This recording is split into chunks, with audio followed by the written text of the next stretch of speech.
Olá mais uma vez, hoje nós vamos falar do enigmático caso de Jefté. Bom, o texto em questão ele se encontra em Juízes, no capítulo 11, versículos 31 a 40. E é aquele caso em que Jefté faz o seu voto perante o Senhor, ele faz um voto precipitado e ele promete ao Senhor, ele jura perante o Senhor que ele voltando vitorioso da guerra, em caso de vitória, ele ofereceria ao Senhor aquilo que lhe saísse ao encontro, primeiro lhe saísse às portas, ao seu encontro, em sacrifício, em oferta, em holocausto ao Senhor, para ser mais explícito, mais claro, em holocausto. Enfim, e ele volta vitorioso, e qual não é a sua triste surpresa, quando ele sai ao encontro a sua filha única, filha virgem, né? E era a única filha de Jefté, e ela sai ao encontro com danças, com adufes, comemorando a vitória do pai. E ele, entristecido, ele se prostra de tristeza, de amargura, e ele diz: minha filha, tu tem turbado a minha alma. E ela perguntou: mas por que, meu pai? Por que isso? Porque eu fiz um voto ao Senhor e eu não posso quebrar esse voto, eu não posso voltar atrás.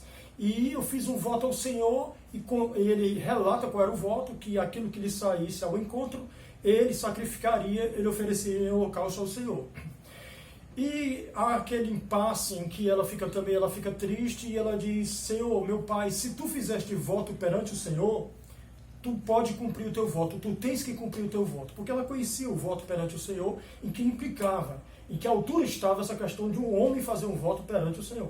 Então ela diz assim: deixa-me pelo menos que eu vá com as minhas moças, às montanhas, por um espaço de 3 meses, para chorar a minha virgindade por lá, e depois eu retornarei a ti, e tu cumpre aquilo que prometeste ao Senhor em minha vida. Enfim, e ela se retira e vai chorar a sua virgindade, lamentar, por 3 meses, passa 3 meses nos montes, e ao final disso tudo, ela volta, ela retorna, e ela diz: pronto, meu pai, eis-me aqui, cumpre aquilo que tu juraste ao Senhor.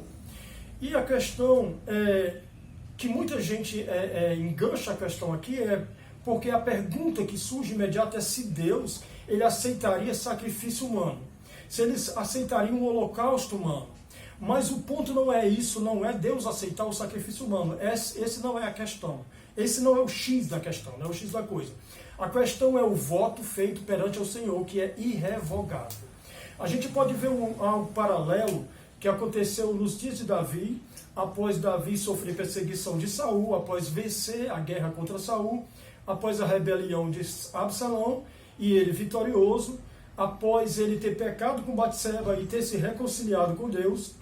A gente vê também um caso de Esaú, em que Esaú faz um juramento, vende a sua primogenitura, e Jacó obriga ele a jurar perante o Senhor, porque o juramento perante o Senhor, para o povo de Deus, era o maior documento e ele era irrevogável. Jurou perante o Senhor, não importa o que você fez.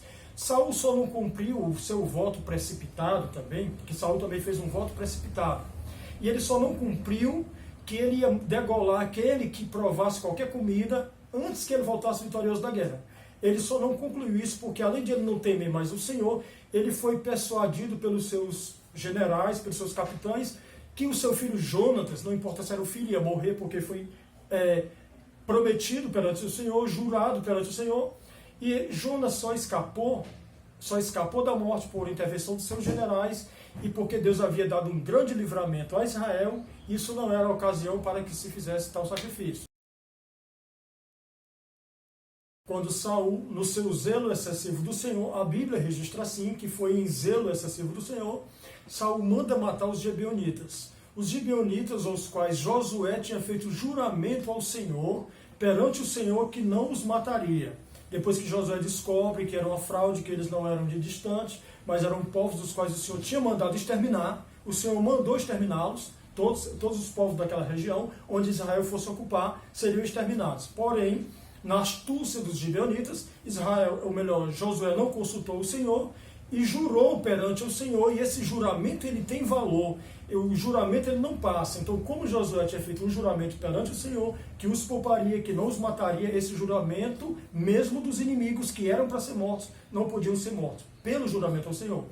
Então, no zelo excessivo do Senhor, posteriormente, lá no reinado de Saul, Saul os mata, manda matar os gibeonitas. E acontece aquela seca, porque Deus é um Deus de justiça. Então, o que acontece? quando Davi vai consultar o Senhor, e o Senhor diz por que é, por causa do zelo excessivo de Saul, que matou os gibeonitas, e por conta do juramento que tinha com o Senhor, que o juramento ao Senhor vale muito mais do que qualquer outra circunstância. Então, o que acontece? Davi vai até os gibeonitas e tenta, de alguma forma, recompensar, dar uma recompensa, alguma coisa em troca, para que os gibeonitas abençoassem o povo do Senhor, a herança do Senhor. Mas os gibeonitas dizem, olha, não é por prata nem ouro que nós temos questão com Israel, mas é por conta da matança que Saul fez dos nossos parentes. Então, o que vocês querem? Davi finalmente pergunta assim, que nos seja dado 7 homens, 7 varões da casa de Saul, esse que matou os nossos... da casa de Saul.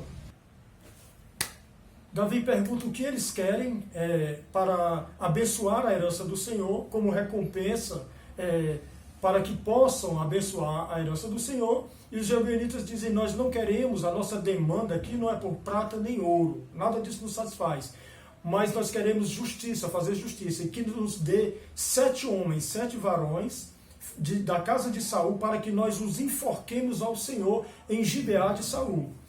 E aqui, meu irmão, é um sacrifício, não é na mesma modalidade de holocausto, mas são 7 homens que são mortos perante o Senhor. Isso é o Senhor de toda a terra, é o Senhor Deus mesmo, ao qual eles se referiam, os gibeonitas. Nós os enforcaremos perante o Senhor em Gibeá de Saul.